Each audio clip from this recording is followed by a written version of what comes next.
আজকে জলখাবারে রয়েছে লুচি, আলু হিঙের তরকারি, নলেন গুড়, আর ওটা একটা বলরাম মল্লিক রাধারাম মল্লিক থেকে মিষ্টি। কী জিনিস এক্স্যাক্টলি আমি বুঝতে পারছি না, তবে লুকস কোয়াইট টেম্পটিং। ওপরে তিল রয়েছে, আর ভেতরটা কী দিয়ে তৈরি সেটা খেয়ে বলতে হবে। By the way guys, welcome back to my channel, welcome back to Sujoy chronicles. It's a brand new blog. আর ফিজিক্যাল কোনো অ্যাক্টিভিটি হোক বা না হোক, খাওয়া দাওয়াটা কিন্তু চালিয়ে যেতে হবে। মনে রাখবেন, চিজেল বডি আজকে আছে, কালকে নেই। কিন্তু একবার যদি শরীরে ডায়াবেটিস, কোলেস্ট্রল, থাইরয়েড এগুলো ধরে, এগুলো সারা জীবন থেকে যাবে আপনার সঙ্গে। তাহলে ভেবে দেখো যে কোনটা বেশি সিগনিফিকেন্ট, চিরদিনের সাথেই না যারা আজকে আছে কালকে নেই। এখন খাওয়া দাওয়া করা যাক।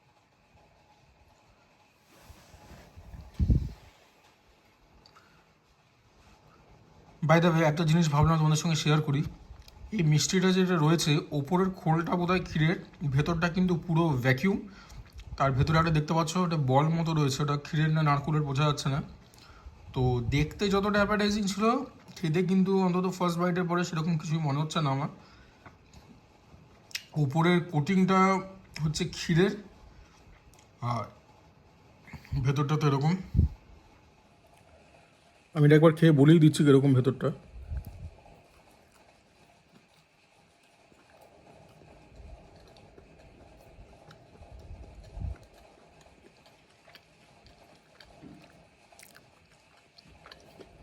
ওটা ক্ষীরের,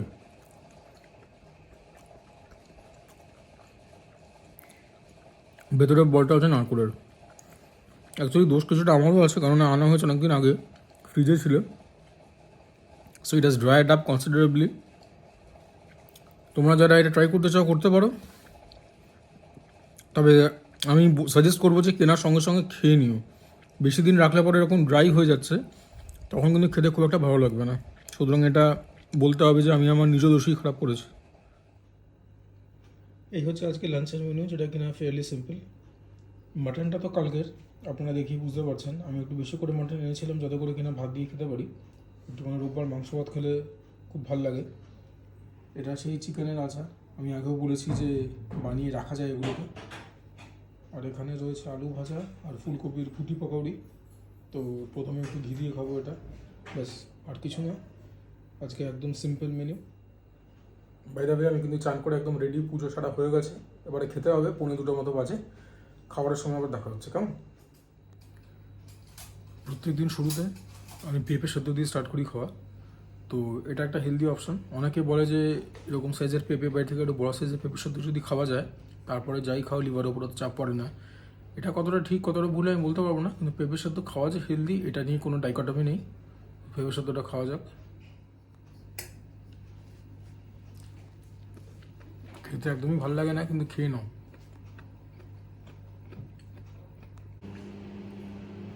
ফুলকপির একটা গুটি পকড়ি খেয়ে দেখি কীরকম, এটা আমার খুবই প্রিয়। ফুলকপির বড়া কিন্তু এগুলো নয়, বা রাস্তায় যেগুলো ফুলকপির পকোড়া পাওয়া যায় সেগুলো আমি একদমই অপছন্দ করি। সেগুলো খুব বড় হয়, ওর জন্য ক্রিস্পিনেস ক্রাঞ্চিনেস থাকে না, সগি লাগে আমার। বলতে গেলে ধরে নিতে পারো খুবই আনঅ্যাপাটাইজিং লাগে, বাট দিস ইজ ডিলিশিয়াস।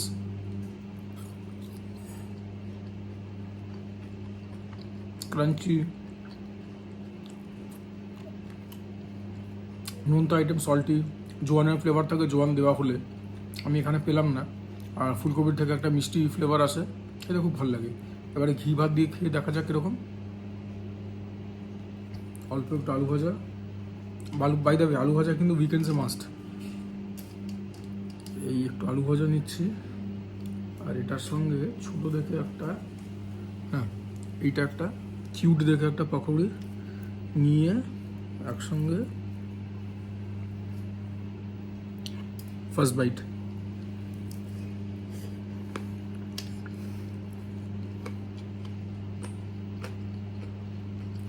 আর এটা ঘি ভাতের সঙ্গে এটা না হলে কিন্তু হয় না।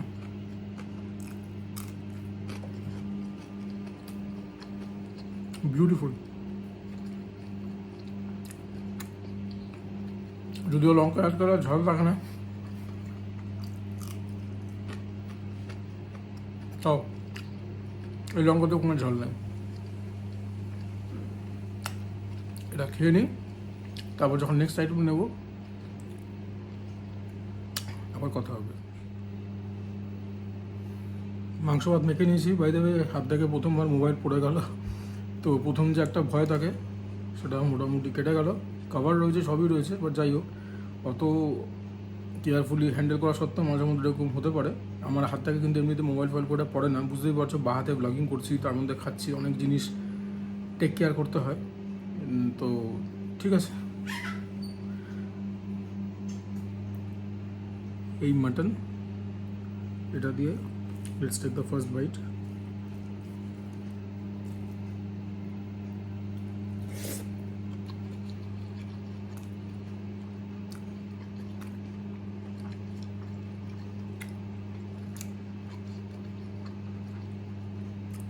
রবিবারে মাংস ভাত, এটা থেকে বেটার কিছু হতে পারে না।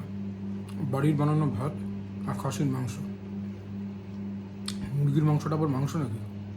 খাসির মাংস ভাত খাও, লিমিটে খাও, তাহলে অনেকদিন খেতে পারবে, অপূর্ব। লাস্টে এই মুরগির আচার দিয়ে একটু ভাত।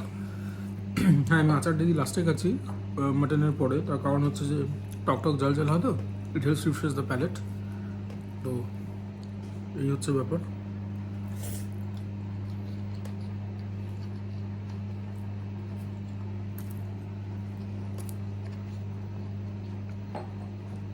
নুনটা কম, একটু নুন নিলাম।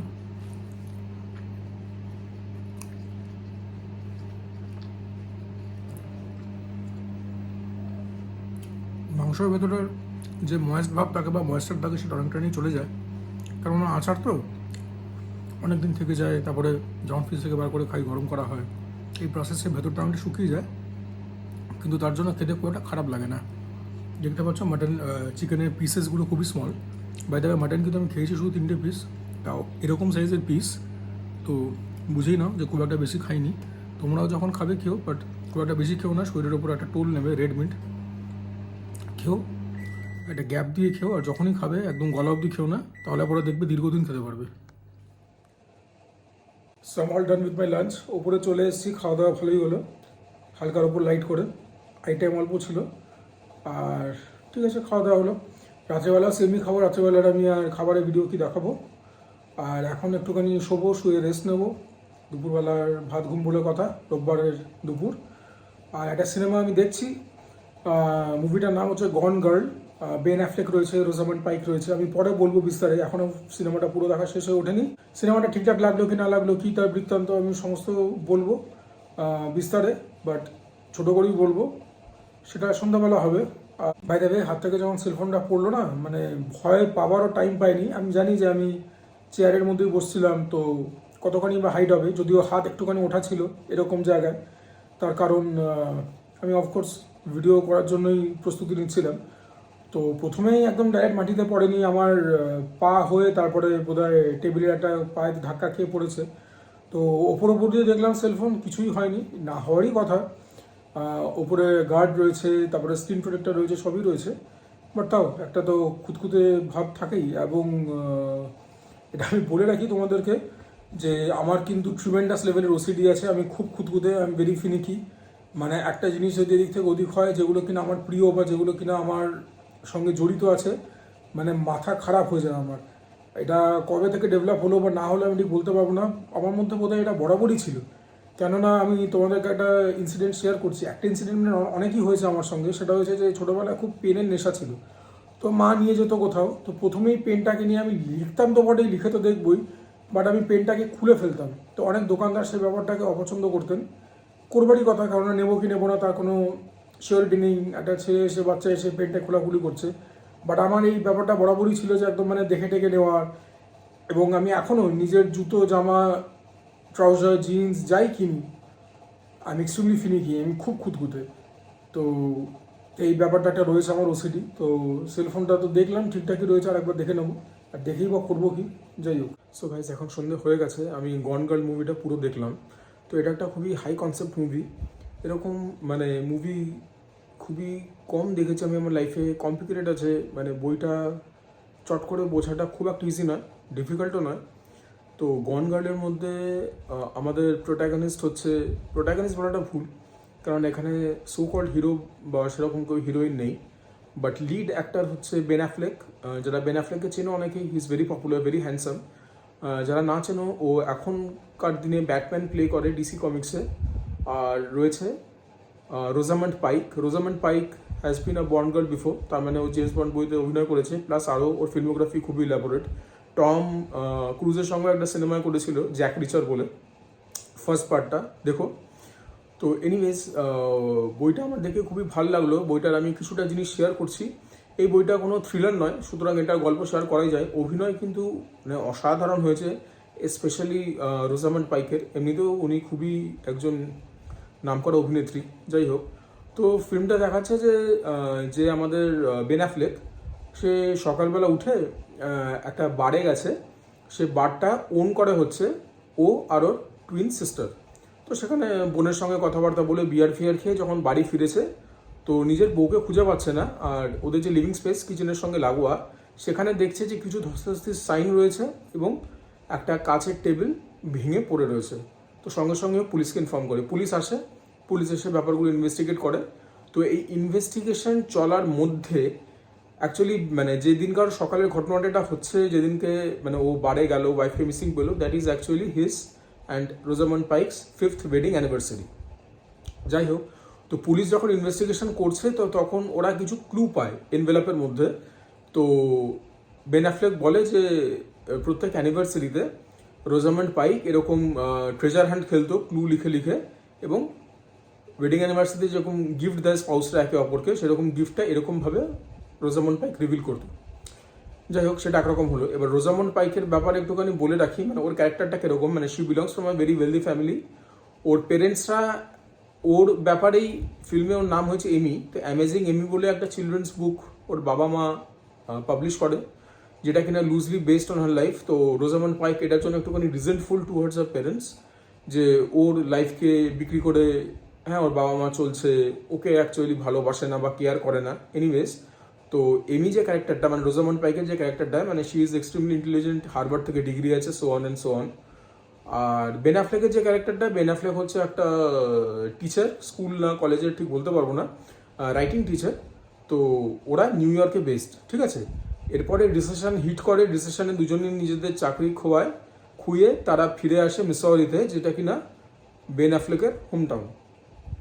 এবং সেই সময় বেন অ্যাফ্লেকের মা ক্যান্সারের থ্রু দিয়েও যাচ্ছিল। এনিওয়েজ, বেন অ্যাফ্লেকের মা মারা যায়, but they got stuck in Missouri, কেননা টাকা পয়সার অভাবে নিউ ইয়র্কে তাদের ফিরে যাওয়া হয়নি, চাকরিও চলে গেছিল। এনিওয়েজ, তো রোজামান্ড পাইকের যে অ্যানসেস্ট্রাল প্রপার্টি রয়েছে, বা মানে উনি খুবই ওয়েলদি ফ্যামিলির মেয়ে, তো সেই টাকা দিয়ে ওনাদের চলছে।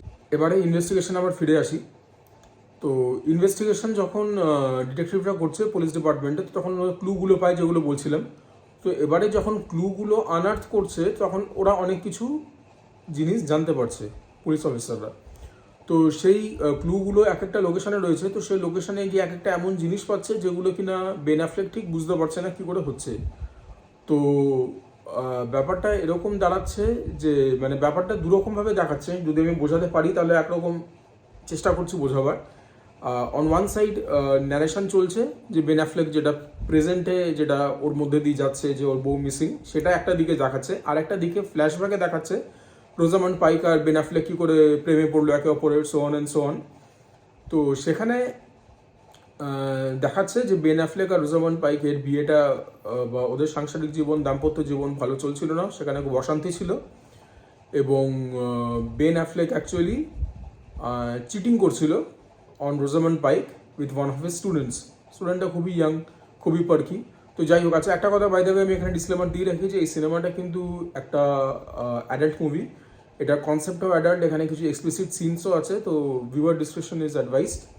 যাই হোক, এবারে আমি বইয়ের প্লটটাকে ফার্দার বলবার চেষ্টা করি, ন্যারেট করার চেষ্টা করি। তো ওদের সাংসারিক জীবনে যখন এরকম কলহ চলছিল, তো এরকমভাবে চলছে, তো ক্লুগুলো যখন পুলিশ অফিসাররা পাচ্ছে, তো সেই ক্লুগুলো থেকে তাদের সন্দেহ দাঁড়াচ্ছে টুয়ার্ডস বেন অ্যাফ্লেক, যে বেন অ্যাফ্লেক নিজের ওয়াইফকে কোনো রকমভাবে মার্ডার করেছে। মার্ডার করে now he is trying to come in front of the media and press and everyone as innocent.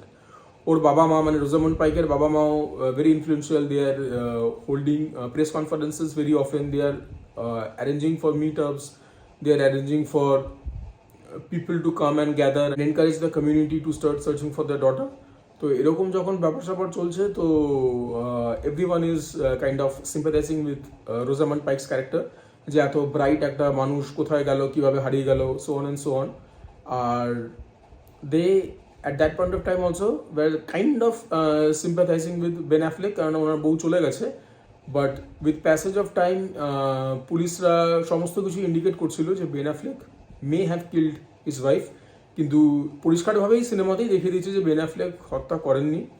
এবং বেন অ্যাফ্লেক এবং রোজামন্ড পাইকের যে সম্পর্কটা ভালো চলছিল না সেটা বেন অ্যাফ্লেক সবার কাছ থেকে লুকিয়েছিল, even from his twin sister. এবং ওর যে অ্যাফেয়ার চলছিল স্টুডেন্টের সঙ্গে সেটাও ও কারোর কাছে ডাইভার্স করেনি ফর অবভিয়াস রিজনস। তো একদিনকে ওর বোন আর কি ধরতে পেরে যায়, তো তখন যখন ওর বোন বেন অ্যাফ্লেককে ইন্টারোগেট করে তো বেন অ্যাফ্লেক তখন মানে কামস ক্লিন সব বলে নিয়ে। এরকম যখন চলছে তো বেন অ্যাফ্লেক তখন নিজের সাসপিশনের কথাও বলে যে আমার মনে হচ্ছে যে ও নিজেই কোথাও লুকিয়ে রয়েছে এবং হি ইজ সরি এবং she is as in Rosamund Pike is trying to frame me for her murder. তো ব্যাপারটাও বোনকে বলে, বোনও ব্যাপারটা রিয়েলাইজ করে যে কি হচ্ছে বা কি হচ্ছে না, and they both acknowledge the fact that she is an evil genius, a sociopath, a psychopath. তো তখন বেন অ্যাফ্লেক টিভিতেই বিভিন্ন রকম আমাদেরও যেরকম নিউজ চ্যানেলে দেখো না অনেক রকম অ্যাঙ্কাররা অনেক রকম এক্সপার্টদের আনে, so on and so on. তো আমেরিকান টেলিভিশনেও সব জায়গাতে এই নিউজটা কভার করছে। আর সেই নিউজের ওখানেই একজন ক্রিমিনাল লয়ার আসে যে কিনা স্পেশালিটি এরকম ব্যাপারে করে, ইউনো যারা হাজব্যান্ডরা যারা কিনা is trying to come clean against their wife, যারা কিনা আর fighting against their wife legally, তো সেরকম হাজব্যান্ডদেরকে হয়ে সে লিগাল কেস লড়ে। তো সেরকম একটা লয়ারের খোঁজ পায়।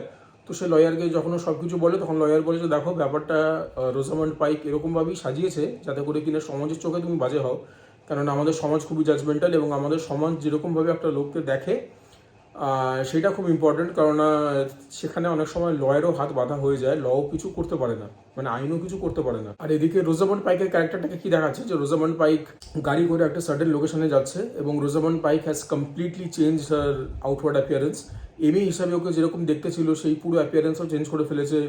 হ্যাঁ, চুলের হেয়ার কাট বদলে দিয়েছে, রং বদলে দিয়েছে, তারপরে নিজের মানে ড্রেস আপ বলো বা যা বলো, মানে আউটওয়ার্ড যে অ্যাপিয়ারেন্স হয় সেটা পুরোপুরি চেঞ্জ করে দিচ্ছে। And she has taken up false name, false identity, Nancy, একটা ইমাজিনারি নেম।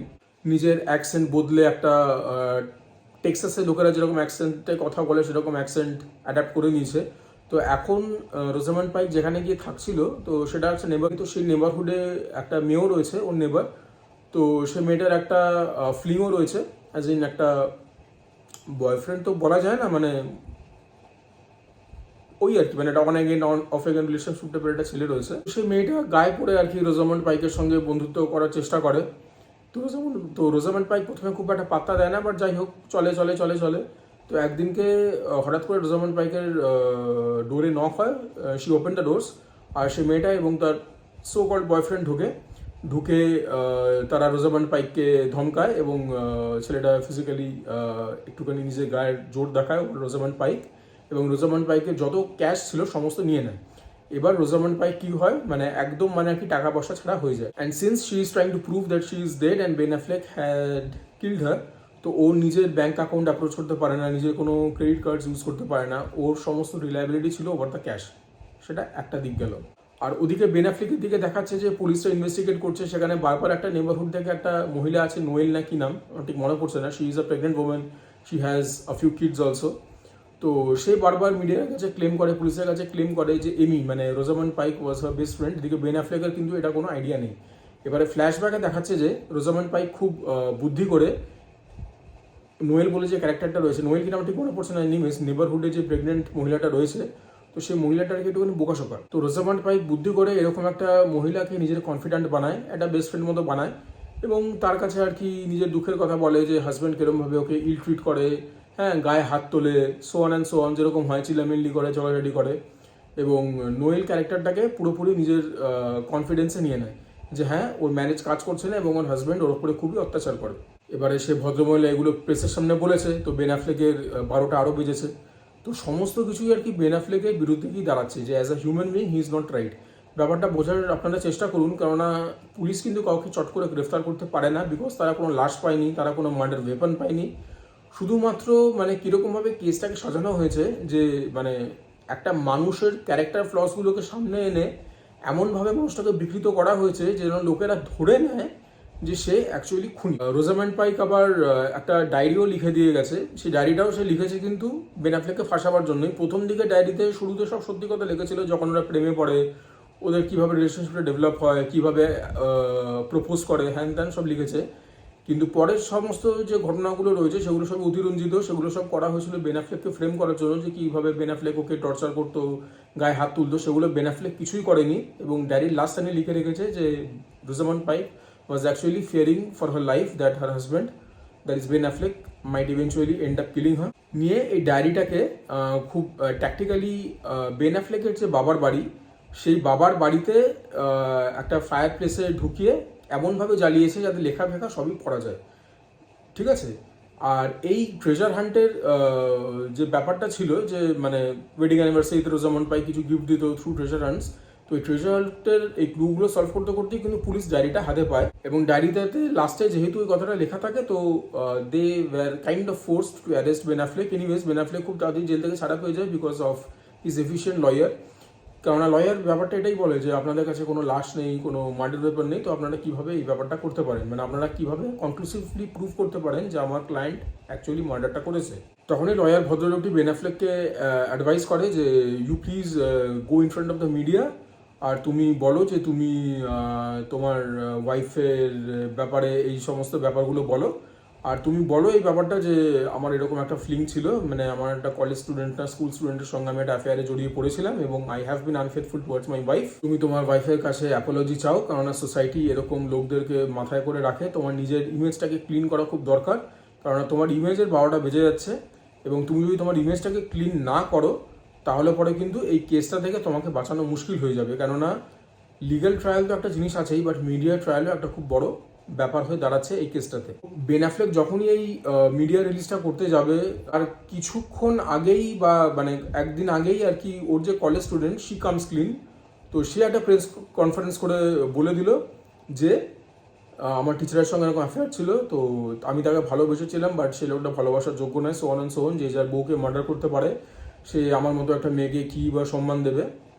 কলেজ স্টুডেন্টের বা স্কুল স্টুডেন্টের এটা বলার মধ্যে মানে এটার পেছনে আর কোনো মোটিভ ছিল না, বাট মানে মেয়েটা আর কি সত্যি করেই মানে আশাহত হয়েছিল বা ব্যথা পেয়েছিল। কেননা বেন অ্যাফ্লেককে মিডিয়া বা সমাজ খারাপ লোকের চোখে দেখছিল যে ও একটা পসিবল মার্ডারার, আর বেন অ্যাফ্লেক মানে নিজের বউকে খোঁজার জন্য অন্তত মানে ইনলজের সঙ্গে সাপোর্ট করছিল, কারণ ও তো ফাঁপড়ে পড়ে গেছে, ও কী করবে। ও যদি এখন এটা প্রমাণ না করতে পারে যে রোজামেন্ড পাইক জীবিত আছে, তাহলে পরে ওর ডেথ পেনাল্টি হতে পারে নিজের বউকে মারার জন্য। তো যখন এরকম সোশ্যাল গ্যাদারিং হচ্ছে বা ওর ইনলজরা, যখন আমি আগেও বলছিলাম প্রেস মিট করছে বা লোকেদেরকে এনকারেজ করছে to search for their missing daughter, ও বলছিল হ্যাঁ আমি আমার বউকে ভালোবাসি হ্যান ত্যান, তো এই ব্যাপারগুলো ওই বাচ্চা মেয়েটা নিতে পারেনি। আর আউট অফ জেলাসি বলো বা আউট অফ হার্ট হয়ে যাওয়ার থেকে বলো, ও এই প্রেস মিটটা করে, এটাতে কিন্তু বেন অ্যাফ্লেক আরও ফাঁপড়ে পড়ে। তখন ওর অ্যাডভোকেট অ্যাডভাইস করে যে ঠিক আছে তুমি দেখো কী করবে, বাট তোমার এই প্রেস মিটটা করা দরকার। তো বেন অ্যাফ্লেক বলে ঠিক আছে আমি সামনে নেবো। তো তখন ও প্রেস মিটে পুরোপুরি ক্লিনভাবে অনেস্টলিভাবে সব কথাবার্তা বলে, অ্যাজ ইন হ্যাঁ ওর একটা রিলেশনশিপে জড়িয়ে পড়েছিল হ্যান ত্যান, এবং ওর বউকে কতটা ভালোবাসে, ও আনফেথফুল হয়েছিল, but now he wants to write the wrong, he wants to make অ্যামেন্ডস, so on and so on, এবং ও ওর বউকে হত্যা করার কথা ভাবতেও পারে না। ইন্টারভিউটা রোজামেন্ড পাইক টিভিতে দেখে এবং রোজামেন্ড পাইক অ্যাকচুয়ালি ইন্টারভিউটা খায়, মানে বিলিভ করে, এবং she can kind of resemble this Ben Affleck with the one with hmm she fail in love with. এবারে আরেকটা কথা বলে রাখি, সেটা হচ্ছে যে বেন অ্যাফ্লেকও চুপচাপ বসে থাকার পাত্র নয়, সেও খোঁজাখুঁজির চেষ্টা করছিল যে ওর বউ এরকম ফ্রেম করছে, তাহলে ওর বউয়ের মানে আগে ওর স্বভাব চরিত্র কীরকম ছিল। তো বেন অ্যাফ্লেক জানতো যে ওর বউয়ের এক্স বয়ফ্রেন্ড ছিল, যেরকম হয়ে থাকে মানুষজনদের। তো তার মধ্যে একটা এক্স বয়ফ্রেন্ডকেও কন্ট্যাক্ট করে, সেই এক্স বয়ফ্রেন্ডটা বলে যে হ্যাঁ এমি মানে রোজামেন্ড পাইকের ক্যারেক্টার আমার সঙ্গে রিলেশনশিপে ছিল, এবং আমাদের যখন ব্রেকআপ হয় তখন রোজামেন্ড পাইক আমাকে ফ্রেম করে যে ওকে নাকি আমি রেপ করেছি, কিন্তু আমি সেসব কিছুই করিনি। ও খুবই ট্যাকটিক্যালি নিজের হাতে পায়ে নিজেই ব্যথা দেয়, হ্যাঁ, তারপরে মানে বিছানায় বেঁধে রেখেছি সেরকমভাবে নিজেরই হাত পা বাঁধে, এবং নিজের ব্লাডের স্যাম্পেল ঘরের অনেক জায়গায় ছড়িয়ে রাখে, নিজের রিপ্রোডাক্টিভ অর্গানে কাটস করে, so as to make people believe, police কে বোঝাবার চেষ্টা করে যে হ্যাঁ ওর উপরে রেপ অ্যাটেম্প্ট হয়েছে এবং ওকে রেপ করা হয়েছে, বাট আমি সব কিছুই করিনি, বাট এর জন্য আমার জেল হয়েছে, সমাজ আমাকে খারাপ চোখে দেখে, আমি কোনো কাজ পাইনি আজ পর্যন্ত টিল ডেট। তো তখন আস্তে আস্তে আর কি বেন অ্যাফ্লেক বুঝতে শুরু করে যে এই মেয়েটা হচ্ছে একটা সাইকোপ্যাথ, সোসিওপ্যাথ। রোজামন্ড পাইকের আরেকটা রিলেশনশিপ থাকে, সেটা হচ্ছে ওর স্কুলের দিন থেকে সেই একটা ছেলের সঙ্গে। সেই ছেলেটা রোল প্লে করা হচ্ছে নীল প্যাট্রিক হ্যারিস। যারা how I met your mother দেখেছো, দে আর নো স্ট্রেঞ্জার্স টু বার্নি স্টিনসন। তো নীল প্যাট্রিক হ্যারিস হচ্ছে সেই বয়ফ্রেন্ডটা। আর নীল প্যাট্রিক হ্যারিসের ব্যাপারটা হচ্ছে যে he is an extremely rich person. অনেক অনেক টাকা নিজের অ্যানসেস্ট্রাল প্রপার্টি থেকে গেইন করেছে, প্লাস নিজেও খুব জিনিয়াস টাইপের একটা। ওর জন্য রোজামন্ড পাইকের সঙ্গে এক স্কুলে পড়তো। এনিওয়েজ, তো এই নীল প্যাট্রিক হ্যারিসের বরাবরই একটা ক্রাশ ছিল towards Rosamund Pike, but Rosamund Pike ওকে কোনোদিন পাত্তা দেয়নি। বাট রোজামন্ড পাইকের সঙ্গে নীল প্যাট্রিক হ্যারিসের চিঠিতে আদান প্রদান হতো, একটু ওল্ড স্কুল। এবং এই চিঠির ব্যাপারগুলো সবই কিন্তু বেন অ্যাফ্লেক জানতো। রোজামন্ড পাইক এটা কিছু লোকায়নি যে হ্যাঁ আমার এরকম একটা ছেলে আছে, বয়ফ্রেন্ড না, বাট যার কিনা আমার উপরে ক্রাশ আছে।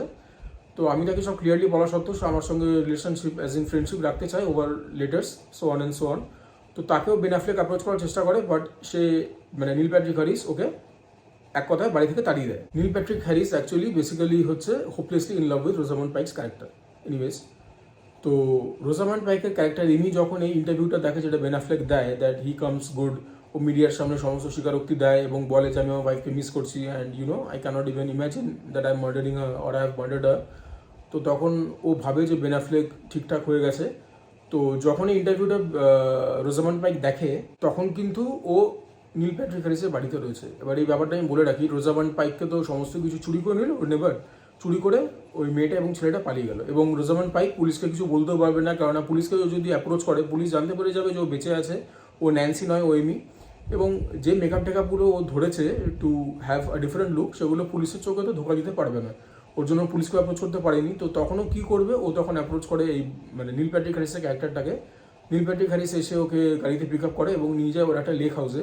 নীল প্যাট্রিক হ্যারিসের ক্যারেক্টারটা যেটা বললাম যে খুবই বড় লোক, খুবই ধনী, এরকমই একটা সেক্লুডেড আইসোলেটেড লোকেশনে একটা লেক হাউস আছে, সেখানে নিয়ে রোজামন্ড পাইককে রাখে। এবং নীল প্যাট্রিক হ্যারিস আর কি মানে deeply in love with Rosamund Pike's character. তো রোজামন্ড পাইক এই ব্যাপারটা খুব ভালো করেই জানে, এই ব্যাপারটাকেও এক্সপ্লয়েট করছিল বেসিক্যালি। তো ওখানে থাকার সময় ও ইন্টারভিউটা দেখে এবং তখনই ও ডিসাইড করে নেয় যে she is going to go back to Ben Affleck. আর নীল প্যাট্রিক হ্যারিস অ্যাকচুয়ালি আর কি মানে রোজামন্ড পাইককে তো ভালো বাঁচতোই, বাট ওই নীল প্যাট্রিক হ্যারিসেরও কিছু মেন্টাল ইস্যুস ছিল। এবং নীল প্যাট্রিক হ্যারিস আর কি রোজামন্ড পাইককে আগের রূপে পেতে চাইছিল। তো রোজামন্ড পাইক তো নতুন আউটওয়ার্ড অ্যাপিয়ারেন্স নিয়েছিল। এবং নীল প্যাট্রিক হ্যারিসকে যখন ফোন করে তখন বলে যে আমি বেন অ্যাফ্লেক আমাকে শারীরিকভাবে অত্যাচার করে, মানসিকভাবে অত্যাচার করে, আমি এই ম্যানেজের সাথে খুশি নই, ওর জন্য আমি ওর কাছ থেকে পালিয়ে এসেছি, তুমি প্লিজ আমাকে শেল্টার দাও। তো নীল প্যাট্রিক হ্যারিসকে ও এই স্টোরিটা শোনায়। Neil Patrick Harris of course believe করে, because he is deeply in love with Rosamund Pike's character Amy. তো ও মানে নীল প্যাট্রিক হ্যারিস রোজামন্ড পাইককে এনকারেজ করে start looking like old Amy, to start dressing up like old Amy. Actually Neil Patrick Harris wanted to see Rosamund Pike in her old avatar, কেননা সেই রূপেই ও ওর প্রেমে পড়েছিল। এবং মানে he obviously wanted to get in bed with Rosamund Pike's character. Anyways, তো রোজামন্ড পাইক এই ব্যাপারটাকে এক্সপ্লয়েট করে এবং পুরো ঘর যেরকম বড়লোকদের বাড়িতে হয় সিসিটিভি ক্যামেরা দিয়ে মোড়া, এই ব্যাপারটা অ্যাডভান্টেজ রোজামন্ড পাইকের ক্যারেক্টারটা নেয়। She is a genius as I've shed before. আবারও ওর মাথার মধ্যে সেই একই পরিকল্পনা চলে আসে যে আমি কী করে নীল প্যাট্রিক হ্যারিসের ক্যারেক্টারটাকে ফ্রেম করতে পারি। তো ও আবার ওখানে নিজের রেপের ব্যাপারটাকে ফেক করে। এবং একটা রাত হয় যখন ও নীল প্যাট্রিক হ্যারিসকে সিডিউস করে বেডে নিয়ে যায় এবং সেখানে ওয়াইল হ্যাভিং কোয়ার্টার্স ও নীল প্যাট্রিক হ্যারিসকে মেরে দেয় বাই স্লিটিং হিজ থ্রোট। তারপরে সেই অবস্থাতেই, রক্তমাখা অবস্থাতেই ও গাড়ি ড্রাইভ করে চলে আসে বেন অ্যাফ্লেকের কাছে। বেন অ্যাফ্লেকের বাড়িতে বা বলা ভালো, বাড়ির বাইরে তো মিডিয়া রয়েছে, পুলিশের গাড়ি রয়েছে, এই কারণে এটা একটা মানে হাইফাই ইভেন্ট হয়ে গেছিলো। Because Rosamund Pike was from an influential family, তো মিডিয়া কভারেজ একটু বেশিই ছিল। তো সবার সামনেই রোজামন্ড পাইক চলে আসে, ফিরে আসে এবং বেন অ্যাফ্লেকের কাছে চলে আসে। তো ওকে হসপিটালে অ্যাডমিট করা হয়। তো তখন এফবিআই সবাই চলে আসে। তো তখন ওকে যখন ইন্টারোগেট করা হয় ও বলে যে হ্যাঁ আমার উপর রেপ অ্যাটেম্প্ট হয়েছিল। তো সেদিনকে সকালবেলা মানে ওদের 5th অ্যানিভার্সারি সকালবেলা নীল প্যাট্রিক হ্যারিস ওর দরজাতে আসে, এসে ওকে ফোর্সফুলি নিয়ে যাওয়ার চেষ্টা করে, ও বাধা দেওয়ার চেষ্টা করে, দৌড়ে পালাবার চেষ্টা করে অন্য দরজাটা দিয়ে। তখনই ধস্তে ওরা কিচেনে যায়, সেখানে টেবিল ফেবিল ভাঙা হয়। বাট রোজামন্ড পাইককে গায়ের জোর খাটিয়ে নীল প্যাট্রিক হ্যারিস তুলে নিয়ে নিজের লেক হাউসে যায়, যেখানে কিনা ওকে বেঁধে রেখেছিল এবং ওর ওপর সেক্সুয়াল অ্যাসাল্টস করে। তো ফিজিক্যালি তো নিজেকে ও আঘাত করেছিল এই রোজামন্ড পাইক, আবারও নিজের রিপ্রোডাক্টিভ অর্গানে ব্লেড দিয়ে আঘাত করেছিল, নিজের হাতে পায়ে দড়ি দিয়ে বেঁধে এমনভাবে ব্যাপারটা সাজিয়েছিল যাতে মনে হয় যে ওর উপর রেপ করা হচ্ছে, so on and so on. তো এফবিআই ব্যাপারটা নেয়, কেননা আগেও বলেছি যে মানুষ কিভাবে একটা অন্য মানুষকে পারসিভ করে সেটার উপর অনেক কিছু দাঁড়িয়ে থাকে। ইনভেস্টিগেটিং অফিসার যে ভদ্রমহিলাটি ছিলেন, যে কিনা বেন অ্যাফ্লেকের কেসটা দেখছিলেন, মানে এই কেসটা, উনি রোজামন্ড পাইকের স্টোরিটার মধ্যে অনেকগুলো লুপ হোলস পান, বাট যখন উনি ক্রস কোয়েশ্চেন করতে যান হসপিটালে, তখন FBI লোক ওনাকে বাধা দেয় এবং বলে যে এই কেসটাকে নিয়ে আর ফার্দার প্রুভ করার কোনো দরকার নেই। তো রোজামন্ড পাইককে মোটামুটি হসপিটাল থেকে ট্রিটমেন্ট করে ছেড়ে দেওয়া হয় এবং বলা হয় যে ঠিক আছে, মানে এভরিথিং ইজ ক্লিন।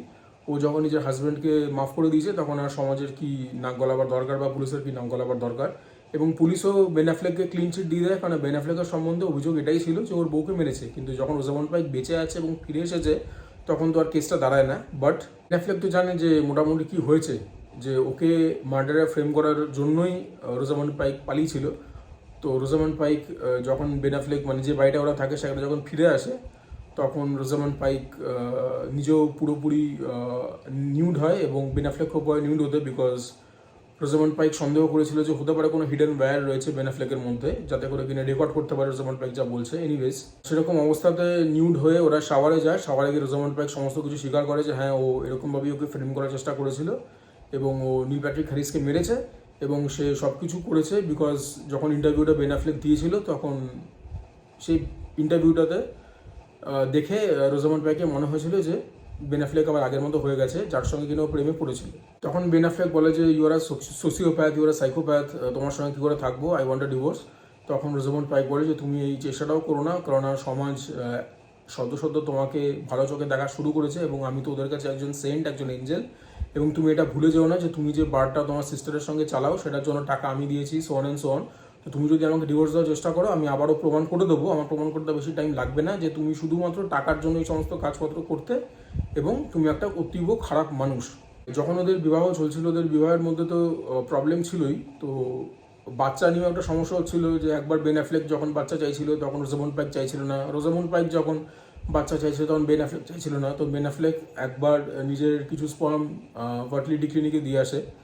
তো রোজামন্ড পাইক কীরকম বুদ্ধিমান মানে ক্যারেক্টারটা, বুদ্ধিমান কি বলা ভালো, ধূর্ত বা শুড বা ভালপাইন ইন নেচার, যে ও সেই মানে স্যাম্পেল কালেক্ট করে নিজেকে সেটা দিয়ে ফার্টিলেট করে, ইমপ্রেগনেট করে এবং she has become pregnant with Ben Affleck's supposedly progeny. এবং রোজামন্ড পাইকের ভেতরে যে ফিটাসটা বাড়ছে তার বাবা হচ্ছে বেন অ্যাফ্লেক। তো বেন অ্যাফ্লেক ব্যাপারটাকে চ্যালেঞ্জ করে, তখন রোজামন্ড পাইক বলে যে আমি ফার্টিলিটি ক্লিনিকে গিয়ে এই ব্যাপারটা করে এসেছি, তো তুমি প্রমাণ করতে পারবে না যে এই বাচ্চাটা তোমার নয়, তুমি যদি এখন আমাকে ছেড়ে দাও তোমার উপর ব্যাপারটা আরোই খারাপভাবে দেখায়, so on and so on. তো বেসিক্যালি মানে কনক্লুশনটা হচ্ছে যে Ben Affleck got to know everything that Rosamund Pike did, he could not get out of the relationship. ওর বোন এতে খুবই আশাহত হয়, বাট এটাই হচ্ছে ফ্যাক্ট। এবং বেন অ্যাফ্লেক বলে যে আমার কিছু রেসপন্সিবিলিটি থেকেই যাচ্ছে towards the kid, towards the unborn kid. Ben Affleck একবার লাস্ট হেল্প চায় from the investigating police officer, সেই ভদ্রমহিলাটা, এবং ফ্রম দ্য অ্যাডভোকেট, বাট দুজনে কেউই কিছু করতে পারে না, কারণ কেসটা ক্লোজ হয়ে গেছে।